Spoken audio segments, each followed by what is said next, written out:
And let me show you why. This gumball represents the 1 million legal immigrants that the United States has taken every year on average since 1990. Now, who in the world deserves our humanitarian compassion? The World Bank has one measure of the desperately poor of the world. They make less than $2 a day. And how many people make less than $2 a day in the world? We'll start with Africa. In Africa alone, there are 650 million people who make less than $2 a day. 650 million. And in India, another 890 million people, desperately poor. China adds another 480 million people, making less than $2 a day. And unfortunately, the rest of Asia has a heartbreaking 810 million people who the World Bank says make less than $2 a day. And finally, there's 105 million of Latin America's population that are desperately poor. All told, the World Bank says there are 3 billion people in the world. 3 billion people who are desperately poor, making less than $2 a day. That's 3,000 gumballs. And every year, we take 1 million and suggest that we've somehow made a humanitarian difference. Of course, we don't pull our immigrants from these desperately poor populations, do we? These people are too poor, too sick, too disconnected to make it here as immigrants. We tend to pull our immigrants out of the better off poor of the world. And Mexico tends to define the type of immigrant that we bring here because the plurality of people come from Mexico. And Mexico is poor. How many people in the world live in countries that have average incomes lower than that of Mexico? And the World Bank tells us that that number is these 3 billion plus another 2.6 billion people.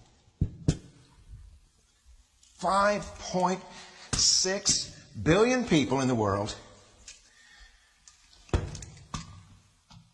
who live in countries with average incomes below that of Mexico. That's 5,600 gumballs. And so what is it that the elites are telling us? They're telling us that when we take this 1 million immigrants, that we somehow or another are tackling world poverty. And we have to do it regardless of the effect on our unemployed, the working poor, the most vulnerable members of our society, regardless of the effect on our natural resources. Even if we went by the most radical proposals in Washington, which are to actually double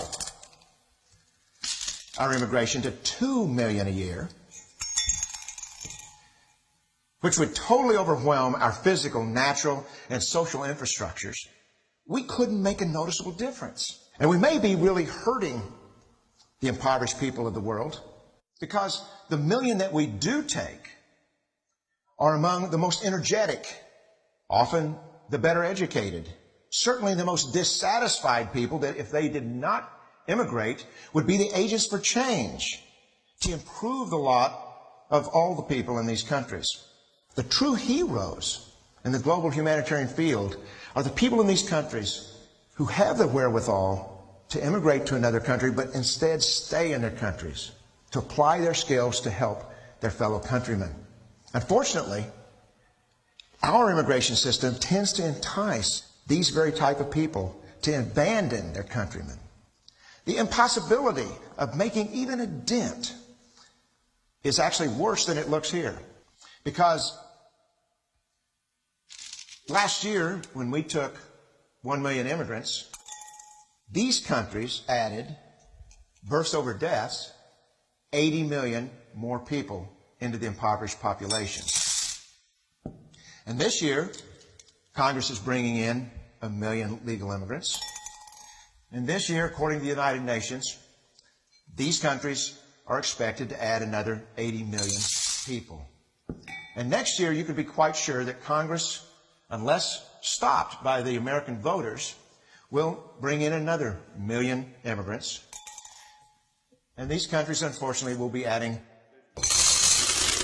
another 80 million people into these impoverished nations. We could take 5 million a year, but we'd never get ahead of what's happening in these countries. Not in this century. Don't you see?